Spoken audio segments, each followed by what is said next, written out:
Assalamualaikum warahmatullahi wabarakatuh. Waalaikumsalam warahmatullahi wabarakatuh. Selamat pagi pemirsa, masih bersama saya Gangsar dalam acara Kopi Pagi. Pada kesempatan kali ini kita kedatangan tamu yang luar biasa, Bapak Dr. Bambang Eka Purnama, seorang dosen. Beliau juga seorang peneliti yang memang ahli dalam dunia penelitian. Selamat pagi Pak Bambang. Ya, Sehat Pak? alhamdulillah. Aktivitasnya apa sekarang ini selama pandemi? Berbuat sesuatu yang bermanfaat untuk umat. Apa aja itu? Whatever. Wes, sebutkan satu-satu Pak. Bernafas, Benar. memberikan nafas, kasih nafas buat. Jadi itu sangat bermanfaat ya. Iya, nggak bernafas udah nggak. Sekarang nggak di sini. Siap. Oke, tema kita kali ini Pak, tentang riset penelitian. Bincang kali ini kita akan membahas penelitian dari awal ya. Menurut Pak Bambang, penelitian itu apa Pak? Sebenarnya penelitian itu sangat sederhana. Jadi misalnya kita itu pengen tahu kartu seluler apa yang paling sesuai yang digunakan di handphone kita di daerah kita. Nah, selama ini pasti kita sudah melakukan. Kita mencoba kartu A. Oh, ternyata sinyalnya 4. Kemudian ternyata kalau menggunakan kartu A itu, oh ternyata biaya internet sekian, biaya telepon sekian. Oh, terus kemudian kita ganti lagi. Nah, ketika ganti, oh ternyata biaya internet sekian. Nah, kemudian pilihan kita jatuh ke seluler C misalnya. Nah, tetapi kan selama ini tidak pernah tertulis. Tidak pernah. Nah, tapi dengan cara seperti itu sebenarnya itu adalah penelitian, Oke. tapi tidak terbukti dan tidak ilmiah. Oke. Nah, salah satu unsurnya ilmiah adalah terbukti. Nah, agar bisa terbukti harus tertulis. Oke. Jadi kalau misalnya kita mempunyai sesuatu yang tidak tertulis, maka kita sulit untuk membuktikan. Sebenarnya itu hampir sama dengan di pengadilan. Di pengadilan itu kalau saksi cuma satu nggak diterima, nggak bisa karena saksi minimal harus 2. Itulah kenapa kita malaikat ada 2. Karena kalau cuma satu tertolak. Ini hubungannya sama ini ya. Penelitian. Oke. Maka nanti kalau misalnya membuat data itu tidak bisa cuma satu, minimal 2. Minimal 2. Responden minimal 30. Untuk yang Kalau kualitatif. misalnya, nah kalau seandainya kita misalnya kalau untuk mengukur kecepatan, kita jalan pakai sepeda motor, kecepatannya 70 km per jam. Tahunya dari mana? Speedometer. data. Data kan? Alat ukurnya ada, jelas terukur. Nah kalau cantik, kalau ganteng, Relatif. nggak bisa. Nggak bisa. Tetap harus bisa terukur secara ilmiah.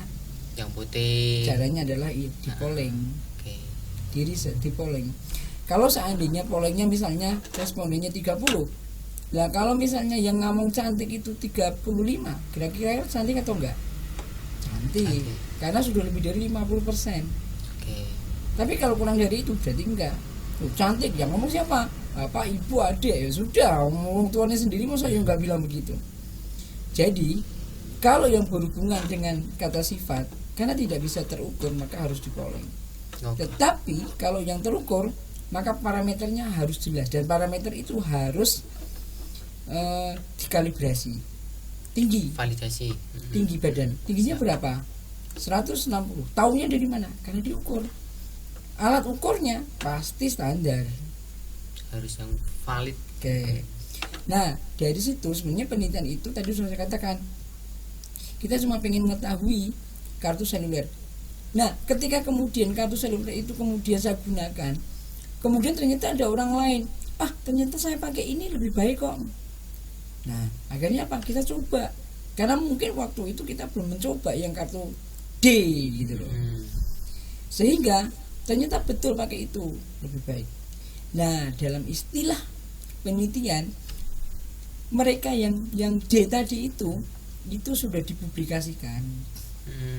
Oke. Semakin tinggi publikasinya peringkatnya, maka akan semakin baik. Kenapa? Karena penelitian kita akan makin bisa diketahui banyak orang. Dan kalau sudah ada penelitian serupa, maka harus diperbandingkan. Oke. Kalau penelitian itu tidak memperbaiki yang sebelumnya, untuk apa? Kan nggak ada gunanya. Jadi sebuah penelitian harus bisa memperbaiki penelitian sebelumnya, sehingga ilmu pengetahuan makin mudah dan makin bermanfaat. Oke. Jadi penelitian itu intinya kan kita mencari menggali sesuatu berdasarkan alat ukur yang memang sudah valid dan terukur gitu, dan hasilnya bisa dipublikasikan dan bisa dipertanggungjawabkan. Dipublikasikan itu agar penelitian yang sudah ada itu tidak kita teliti lagi, yang kita itu menjadi lebih jelek. Oke, jadi orang lain ya kalau mau penelitian kan bisa tahu harus ini memperbaiki yang, jadi di dunia ini kita boleh menjelek-jelekan. Caranya dengan penelitian. Contoh, saya ambil penelitiannya Pak dosen UIN ya, Syarif Hidayatullah, Pak Fahmi Basa, yang dia meneliti tentang Nabi Sulaiman ya, dia di Jawa ya. Yang Borobudur. Loh, ya dia kan meneliti selama 30 tahun. Alat ukurnya jelas, metodologinya jelas. Kalau misalnya ada yang mencacat, oh penelitian kayak gitu, kok gitu aja kok bukunya laku. Nggak bisa kayak gitu. Kalau kamu mau mencatat seperti itu, kamu harus buat penelitian serupa yang hasilnya bisa diperbandingkan, baru penelitianmu bisa valid, diterbitkan dalam jurnal, jadi buku, baru bisa membantah pendapat dari baru penelitian itu. Kalau kita cuma ngomong jelek kayak gitu nggak valid, ya itu hanya subjektif, berarti subjektif. Dan itu bisa jadi hanya angan-angan. Jadi Anda kalau seperti itu menunjuk maaf itu kebodohan Anda. Artinya kalau suatu saat misalnya di pengadilan, kalau misalnya dia ngomong, wah dia itu kemarin kelonan di kamar hotel, kira-kira kalau ada yang ngomong saat itu percaya nggak? Ya enggak, kalau nggak ada bukti. Harus ada buktinya. Minimal buktinya apa? Foto. Kalau nggak ada bukti, dia malah bisa dituntut balik. Sama kalau seandainya di dalam penelitian sudah orang meneliti, kemudian dipublikasikan ke jurnal, jadi buku, apalagi jurnalnya reputasinya lebih tinggi, dan ada yang mencacat, berarti dia menunjukkan kebodohannya. Karena tidak ada bukti yang valid, data tidak ada yang penelitian. Valid. Penelitian bukan bukti. Kalau bukti kan cuma sekedar bukti, tapi kalau penelitian berarti dia sudah menggunakan metodologi yang jelas. Metodologi intinya ya. 2 minggu yang lalu Dr. Suwardi dari Unisri meneliti tentang elektabilitas pemilu di Solo, pemilu kada. Dia meneliti ada beberapa responden yang akan mencalonkan jadi calon bupati, calon wali kota, dan temuannya menarik. Gibran itu pada saat pandemi elektabilitasnya naik, dan Purnomo elektabilitasnya turun. Ternyata karena setelah diteliti, Pak Dr. Suwardi itu menggunakan metode yang jelas dipaparkan, dan dia menggunakan wartawan untuk mempublikasikan. Orang boleh memprotes, orang boleh mengkomplain, silakan, berarti kan bisa dipertanggungjawabkan. Kemudian dia membuat parameternya. Nah, kemudian dia mendapatkan kesimpulan bahwa itu tadi. Nah, setelah diteliti ternyata Gibran pada saat pandemi tetap turun menggelar baksos, sedangkan Purnomo pada saat pandemi tidak. Tapi di sisi lain Gibran punya pasukan digital, walaupun mungkin tidak sedang turun, dia punya pasukan digital yang bisa kemanapun sampai manapun juga, sedangkan meskipun selama pandemi ini ya. Nah, orang tidak bisa mencacat, wah itu surveinya blegedes, itu surveinya kurang ajar dan sebagainya. Nggak bisa. Kalau Anda mau mencacat, ya silahkan buat polling serupa untuk menandingi punyanya Pak Dr. Suwardi. Perkara ada yang mengatakan bahwa itu untuk menaikkan skalabilitasnya Unisri. Oh, kalau orang ngomong bisa-bisa aja, terserah. Artinya kalau kita sudah ngomong secara ilmiah, maka untuk membantahnya harus menggunakan ilmiah juga, dan harus menggunakan metodologi penelitian. Harus menggunakan metodologi yang jelas. Jadi sebuah penelitian itu, oh iya saya ingat, maaf, dulu teman saya ketika S2 itu membuat tesisnya, temanya adalah perbaikan kerusakan printer. Wah, itu dosen ada yang ngelak betul apa gitu. Tetapi karena teman saya itu membahasnya secara mendalam, metodologinya jelas, parameternya jelas, dia lulus cum laude. Tetapi sebuah tema yang hebat tetapi tidak dikupas secara mendalam, metodologinya tidak bagus, bisa jadi hancur. Jadi kekuatannya adalah di metodologi dan kupasan yang mendalam. Sehingga ketika, nah ini untuk mahasiswa D3, kan ada yang bertanya nih, wah tugas akhirnya mahasiswa D3 nggak bisa dipublikasikan di dalam jurnal. Siapa bilang? Tugas akhir kan? Tidak ada masalah. Letaknya boleh atau tidak bukan di situ. Letaknya adalah kedalaman materi dan metodologi.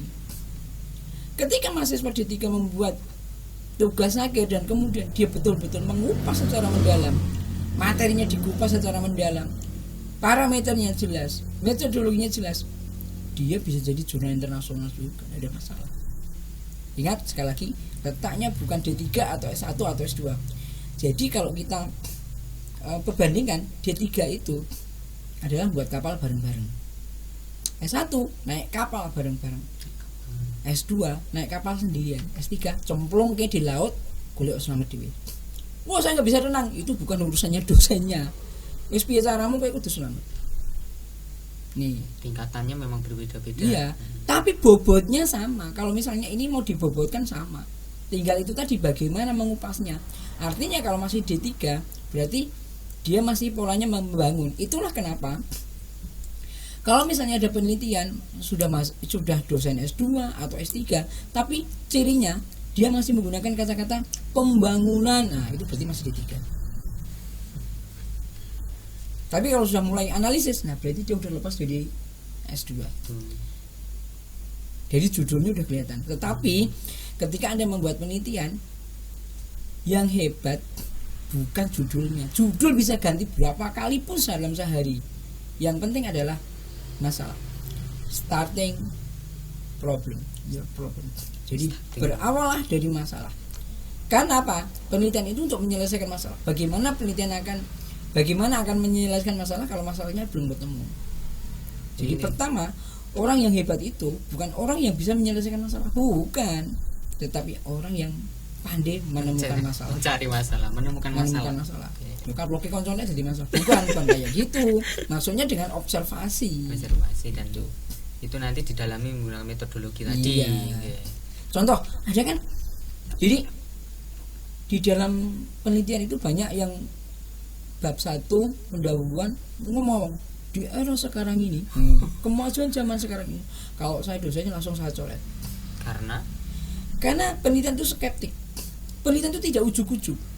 Berarti ada jelunturungannya, ada pendahuluannya. Kok bisa mengatakan di era modern sekarang ini pembangunan atau kemudian teknologi makin pesat? Taunya dari mana? Nah, harus ada orang yang ngomong duluan. Karena penelitian kita sekarang ini tidak mungkin tahu-tahu itu betul-betul murni menemukan, itu tidak mungkin. Pasti sudah ada sebelumnya. Nah, kita harus menghormati peneliti sebelumnya yang sudah menulis itu dan kita masukkan di dalam menurut ini tahun berapa. Jadi semua yang ditulis itu harus ada dasarnya gitu. Tidak mungkin tidak ada. Ya tuh, yang kedua, sekali lagi, yang ada sekarang tidak mungkin tidak bermula dari yang sebelumnya. Pasti sudah ada. Apapun penelitian sekarang sudah ada dari dulu.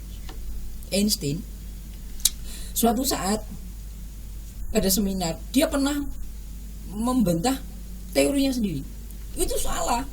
Ini yang betul. Orang kan kaget waktu itu. Teori-teorimu dewe, bantah-bantah dewe. Berarti dia sudah menemukan teori yang baru. Dan itu untuk membantah teorinya sendiri.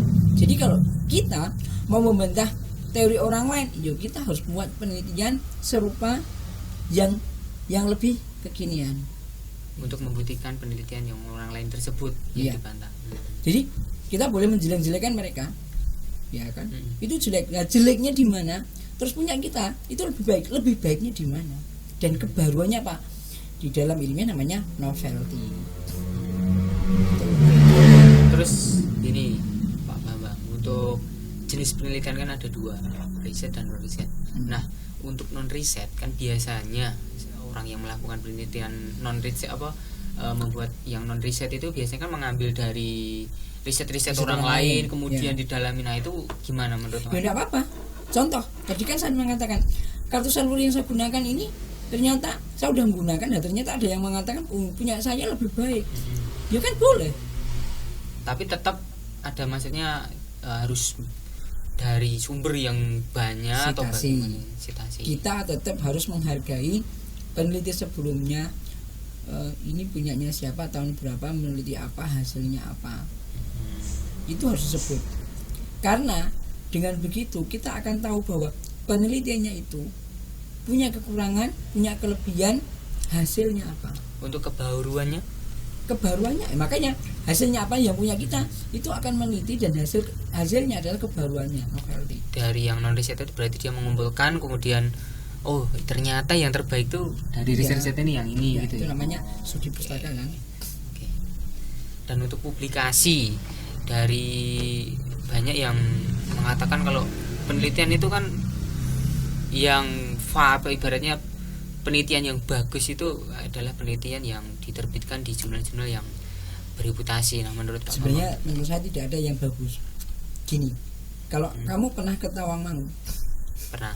oke, sampai mungkin segini sebelumnya ada yang mau ke Tawangmangu, baru sampai Karanganyar, kemudian mengatakan Tawangmangu itu jauh, Tawangmangu panas, Panas. karena dia baru sampai Karanganyar, Belum sampai ke belum sampai Tawangmangu. puncak. Apakah dia salah? Enggak salah, karena dia menggunakan metode jalan sampai Tawangmangu, jelas, yang dia katakan jelas semua betul. Kemudian ada yang kemudian meliti, apa ya sih masuk Tawangmangu panas, dia membuktikan lagi sampai Karangpandan. Oh enggak, karena ternyata Tawangmangu itu sudah naik, dan ternyata Roto Iup. Rojo Iop, dan itu ternyata enggak banyak objek wisata, kan dia baru sampai Karangpandan, dipublikasikan lagi. Salah enggak salah, karena dia baru seperti itu, dan itu memperbaiki penelitian yang dari sampai Karanganyar. Oke. Sampai akhirnya ada lagi yang kemudian meneliti lagi, ternyata baru sampai pasar Tawangmangu. Ternyata Tawangmangu itu riuh, banyak yang jual kan sampai pasar. Ada lagi yang meneliti sebelumnya. Dari penelitian-penelitian itu kemudian yang peneliti kelanjutannya itu mengalami kebaruan, novelty itu tadi. Maka kemudian setelah dijurnalkan, setelah dipublikasikan, orang akan membaca, oh ternyata ada atau sebelumnya sudah ada penelitian yang diteliti oleh Mas Ek, Pak Ek, tahun sekian meneliti ini, hasilnya ini. Maka saya akan melanjutkan penelitiannya, karena penelitiannya jelek, karena masih ada kekurangan, saya menemukan kekurangannya, saya akan teruskan dan sempurnakan. Karena penelitian yang tadi, oh si A baru sampai Karanganyar, Iya. maka saya akan Oke. gali lagi gitu. Ya. Jadi sekali lagi, ketika penelitian yang terupdate, berarti itu akan membuat pemicu peneliti selanjutnya, dan kemudian akan membuat ilmu pengetahuan makin mudah. Maka dalam sebuah penelitian, di akhir bahasanya dia harus mampu meneliti, mengatakan kekurangannya apa, kelemahannya apa, dan apa yang masih kemungkinan bisa diteliti lagi.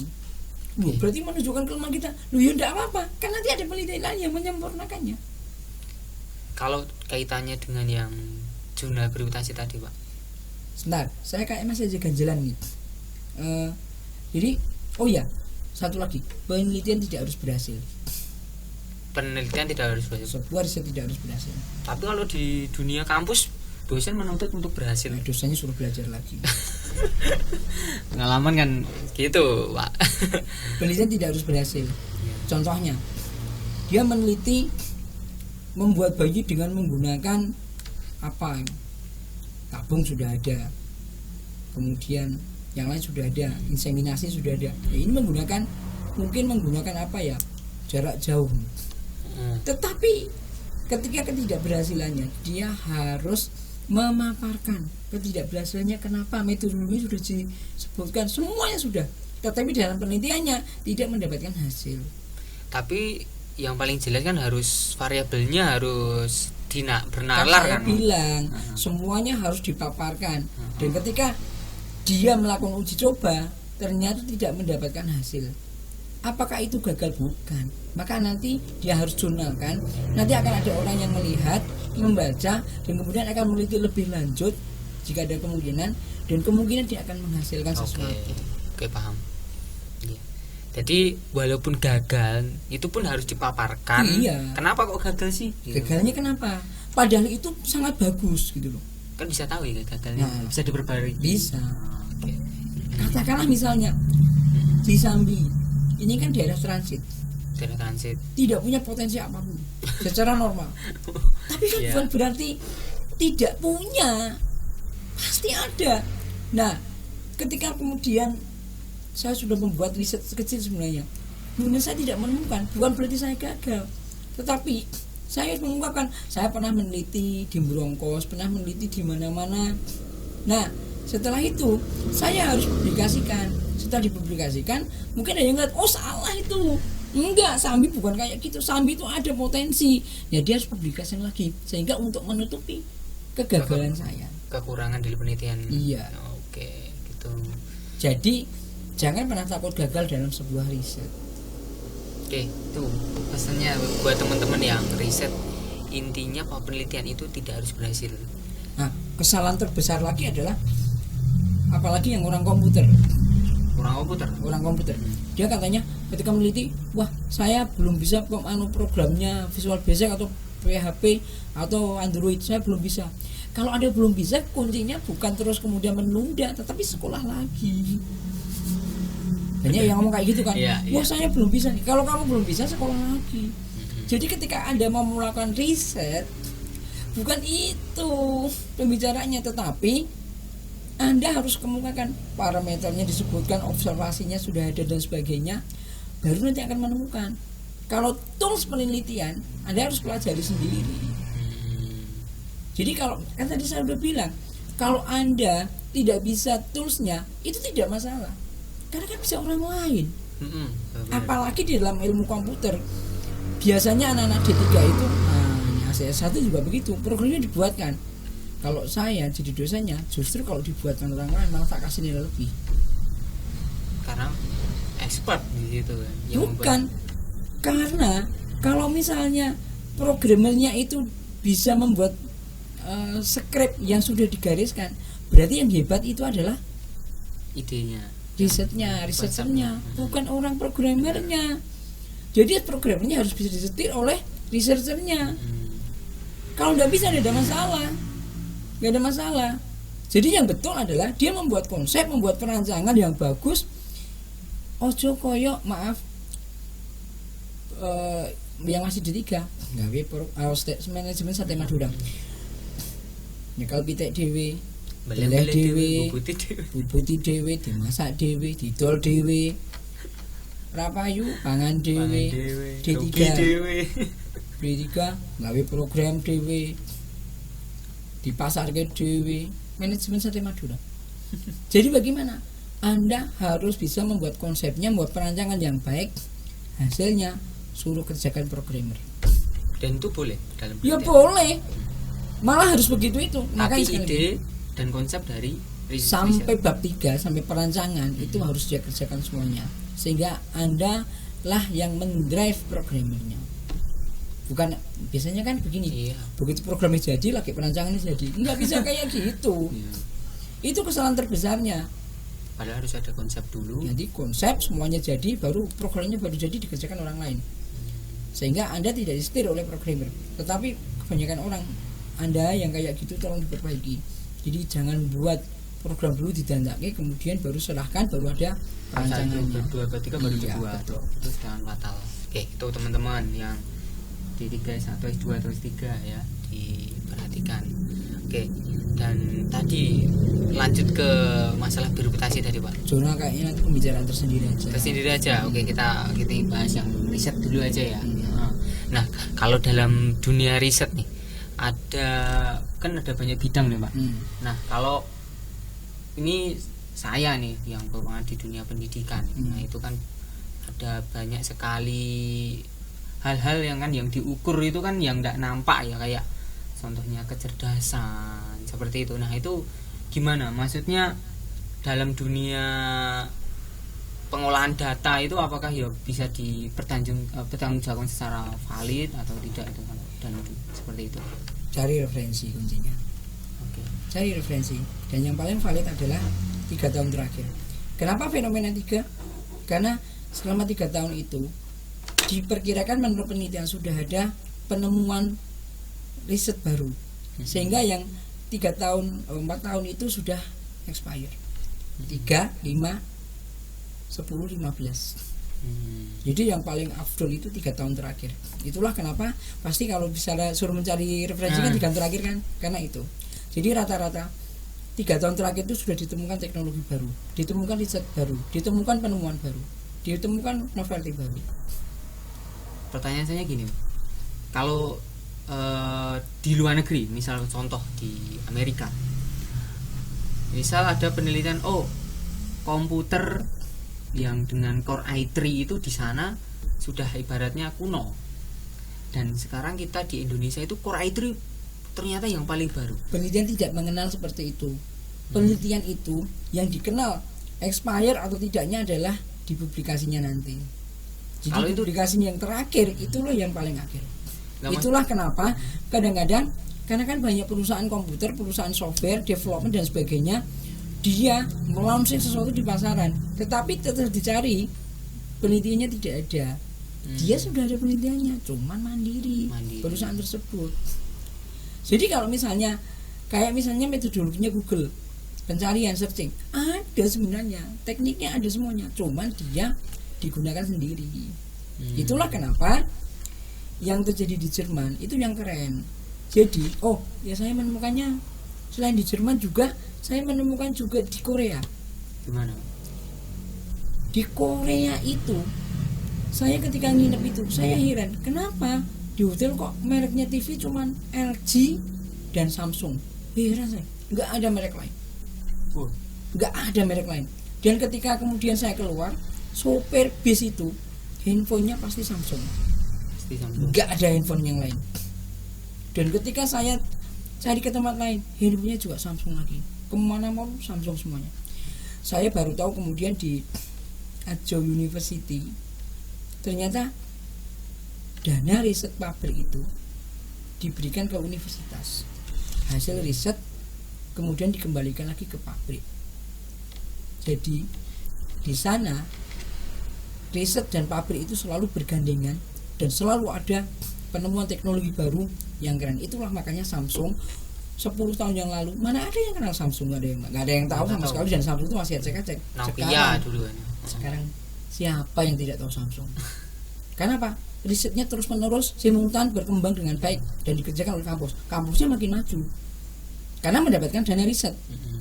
Pabriknya makin keren karena dia punya risetnya dari kampus, karena pusat ilmu sirkulasi ilmu pengetahuan itu ada di kampus. Dunia terbaru ya, iya, ilmu terbaru kan ada di kampus. Itulah makanya maaf teman-teman researcher, kalau riset jangan hanya digunakan untuk syarat kenaikan pangkat, syarat kelulusan dan sebagainya. Betul-betullah Anda meriset dengan baik agar mendapatkan hasil yang luar biasa juga. Dan ingat, sebuah penelitian tidak harus punya hasil yang luar biasa, maaf tadi, tapi kecil apapun novelty itu sudah hasil yang luar biasa apabila itu memang didalami dengan metodologi yang bagus.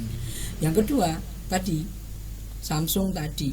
Nah selanjutnya saya tanya ini mahasiswa Indonesia yang ada di Korea waktu itu, Mbak, apa bedanya kalau kuliah di Indonesia? Maaf bapak-bapak, ibu-ibu, pemangku jabatan, saya tanya apa bedanya di Indonesia sama di Korea? Pak, kalau saya di sini Pak, riset itu cepat sekali. Loh kenapa? Saya butuh device, saya mengajukan hari ini, minggu depan udah turun.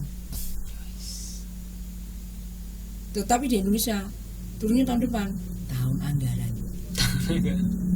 Jadi kalau belum ada anggaran belum akan turun. Di sana minggu depan sudah. Kenapa? Karena yang ngasih adalah pabrik.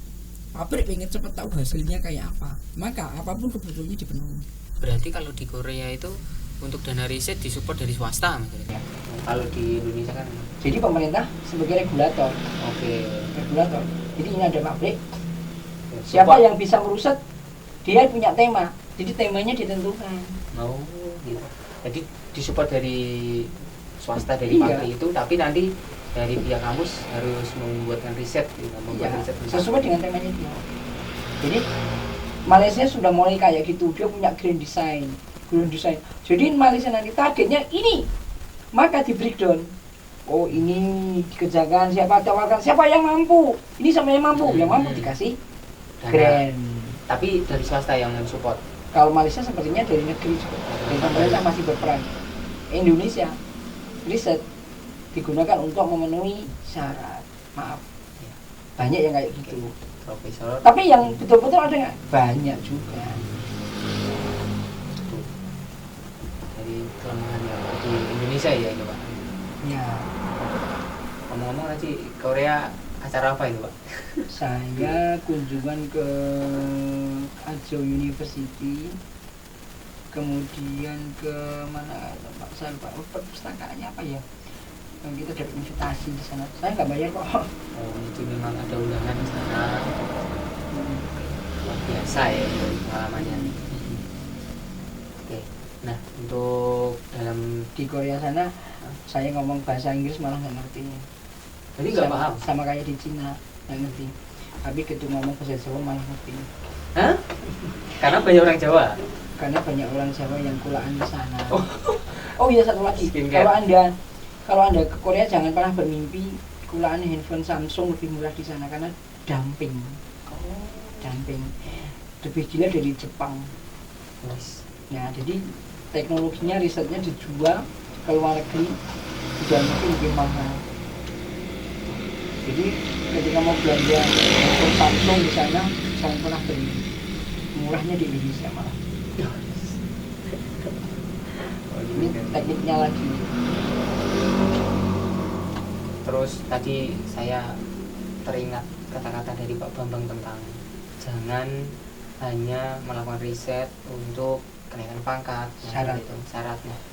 Nah, padahal marak nih Pak di dunia-dunia kenaikan pangkat itu banyak yang menjual jasa untuk melakukan riset, dan kadang itu juga bisa diterima. Nah itu gimana pendapat Pak? Tidak berkah. Tidak berkah. Jangan lagi kayak gitu. Itu tetap gak ada manfaat. Karena saya juga pernah sih ngalami, dikasih ini tak kasih dana, yang penting pokoknya ada kwitansi aja, menolak kata hati saya. Karena tetap Jujur aja, nggak kecil loh, besar juga. oke. Tapi akhirnya saya tetap buat, jadi dana itu tetap saya wujudkan, ada hasilnya. Perkara kemudian dia cuma minta untuk syaratnya membuat sih, tapi hasilnya ada. Oke. Nah ini Pak, kalau untuk potensi, sebenarnya potensi riset yang ada di Indonesia itu seperti apa menurut Pak? Sangat besar, masih sangat besar sekali, karena Indonesia itu benuanya sangat luar biasa, sampai Papua kan belum pernah tersentuh. Itulah kenapa maaf kalau Indonesia bagian timur mengajukan riset dan beasiswa diprioritaskan, tapi kebanyakan tidak terserap dengan baik. Bisa jadi karena mereka tidak pede, bisa jadi karena tidak memenuhi syarat dan sebagainya. Termasuk kalau seandainya Indonesia bagian timur mau kuliah di Jawa Tengah, DIY, maka mendapatkan prioritas. Tujuannya adalah agar mereka yang lulus bisa menjadi hotspot di sana dan membuat temuan-temuan baru yang bermanfaat. Contoh misalnya ketika saya ke NTB itu ternyata masih banyak lagi yang belum terkelola. Nah, kalau seandainya tidak dilakukan riset, tentu tidak bisa dipertanggungjawabkan. Jadi harus bisa diriset sehingga ada bukti otentik dan hasil yang ilmiah. Nah kalau yang lagi marak ini Pak, kemarin viral di media sosial itu ada kampus yang membuang hasil skripsi dan tugas akhir dari mahasiswanya itu. Nah ini kan ternyata banyak terjadi di kampus-kampus.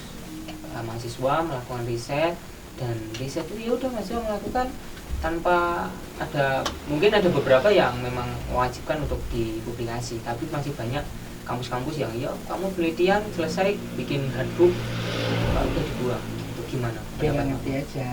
Jadi sekali lagi ini juga mahasiswa teman-teman mahasiswa kadang-kadang membuat penelitian itu juga karena untuk memenuhi syarat saja, maka untuk memenuhi syarat untuk menyelesaikan program ya, studi. karena begini,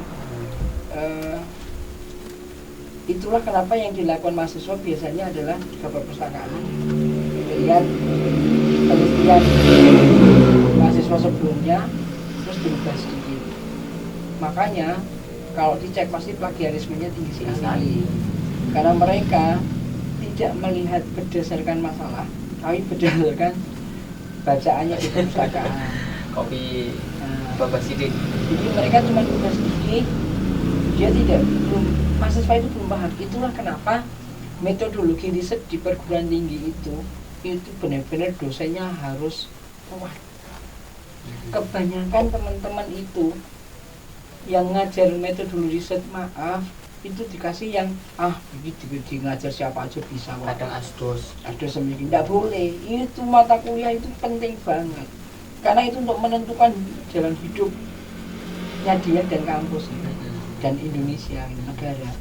Karena begitu mahasiswa tidak tahu, yaitu tadi dia paling ke kampus ke perpustakaan cuma melihat ditulis lagi, dirubah sedikit menurut temanya dia. Bahkan ketika ditanya judulnya apa, kan salah. Dia tidak pernah menanyakan temanya apa, masalahnya apa, tapi tanya judulnya apa. Judul bisa nomor 3. Nah, kalau dari regulasi pemerintah, kan kalau yang kampus yang di bawah Kemenristek Dikti ya, saat ini gimana dukungan atau usaha dari Kemenristek Dikti untuk meningkatkan riset? Sudah bagus, beberapa hibah-hibah sudah banyak diberikan, tapi juga saya rasa masih kecil persentase keberhasilannya. Tapi bukan berarti terus kemudian berhenti atau diturunkan, harus tetap menjadi lebih baik lagi. Jadi dana pendidikan 20% itu belum mungkin, belum sampai 20% benar, tapi efeknya sudah kerasa sekali di kita. Ya kan, sudah kerasa sekali. Nah, seandainya 20% itu kayak apa ya? Seharusnya memang kita mencontoh Jepang pada saat di bom atom ya, Hiroshima Nagasaki. Yang dia lakukan adalah gurunya masih berapa. Nah, kalau kita kan enggak. Uangnya masih berapa? Utangnya. Nah, itu. Sehingga pendidikan ini menjadi tulang punggung backbone yang seharusnya benar-benar diperhatikan. Karena kalau pendidikannya ini tidak baik, besok jadi kayak apa? Banyak kan di pemerintahan itu yang kemudian mereka pernah dulu ya mematikan internet saja tidak bisa, kan kasihan. Karena itu di pemerintah Pemda, sebuah Pemda. Nih, jadi pemerintah sudah bagus, tapi harus lebih bagus lagi. Jadi selain dari pemerintah sudah ada peningkatan dalam hal support terhadap riset ya. Nah, kalau untuk meningkatkan kesadaran riset terutama dari mahasiswa dan selebihnya mungkin bisa dosen gitu. Menurut Pak Bambang gitu, kesadaran riset kan kadang kita nggak ada ya, maksudnya motivasi untuk melakukan riset itu. Saya yakin kampus yang kayak gitu pasti belum banyak punya kerjasama dengan dunia industri, sehingga juga tidak perlu banyak interaksi. Dengan tidak terlalu banyak interaksi, maka tidak tahu permasalahan di dunia industri, dunia usaha dan sebagainya, dunia kerja, sehingga tidak ada riset. Tapi kalau seandainya dia dengan dunia industri, dunia usaha, dunia kerja sudah baik, pasti akan banyak masalah. Dengan banyak masalah berarti harus ada penelitian, ada penyelesaian. Oke. Jadi maka saya sarankan kampus-kampus bekerja samalah dengan banyak dunia industri, dunia usaha. Mereka menunggu uluran tangan Anda untuk diberikan sebuah penelitian, masukan yang bisa membuat mereka menjadi lebih baik lagi. Oke, itu intinya berarti dunia kampus harus sinergi dengan pihak swasta. Iya, sekaligus dunia usaha, dunia industri ini nanti bisa digunakan menampung lulusannya kalau mau bekerja. Berarti saling mutualisme. Iya. Biasa. Nah, kalau Pak Bambang jadi menteri, apa yang Pak Bambang lakukan ini? Kira-kira Apa yang ini hanya seumpama aja Pak. Komputer Jadi based. materi. Apa itu? Komputer based digitalisasi. Semuanya harus berbasis teknologi informasi. Sehingga kalau misalnya proposal, sekarang proposalnya diajukan ya online. Nanti validasinya juga online. Sekarang sudah lebih baik. Itu sudah kita mulai tahun 2006 di BPKLN. Di BPKLN Biro Perencanaan dan Kerjasama Luar Negeri itu sudah membuat perancangan bahwa pembangunan sistem informasi untuk proposal, budgeting dan sebagainya untuk mempersiapkan nanti. Dan kerjasama luar negerinya banyak yang kemudian lulusan-lulusan S1 itu dikirim ke luar negeri dengan melewati tes yang ketat. Kemudian mereka nanti kembali 2-3 tahun lagi kembali, itu akan menjadi host yang baik. Saya waktu itu masih terlalu lugu, saya akan dikirim ke Rusia. Bos. Ya, dan dalam pikiran saya, kalau di Rusia nanti pulang saya jadi PKI. Terus yang kedua, saya nggak tahu bahasa Rusia. Itulah mungkin kepolosan saya waktu itu, dan saya tidak tahu ternyata kalau di sana ya bahasa yang digunakan adalah bahasa internasional. Dan kalau misalnya menggunakan bahasa daerahnya di sana, bahasa nasionalnya di sana, nanti ada akselerasi bahasa. Saya baru tahu. Tapi setelah beberapa tahun kemudian. Kecewa ini berarti? Ya enggak lah. Memang harus seperti itu. Teman-teman saya yang lain sudah pada berangkat, sekarang udah pada lulus. Oke, luar biasa pengalamannya. Nah, terakhir pesan Pak Bambang untuk para mahasiswa, para siswa-siswa di luar sana dan para peneliti, kira-kira apa Pak? Penelitian dengan benar-benar dan manfaatkan dunia industri, dunia usaha agar mereka mendapatkan sesuatu yang jauh lebih bermanfaat, bersinergi lah, dan manfaatkan dana grant yang ada dari pemerintah agar bisa bermanfaat untuk segala umat. Oke, perlu diingat ya teman-teman, kuncinya lakukanlah penelitian yang bermanfaat.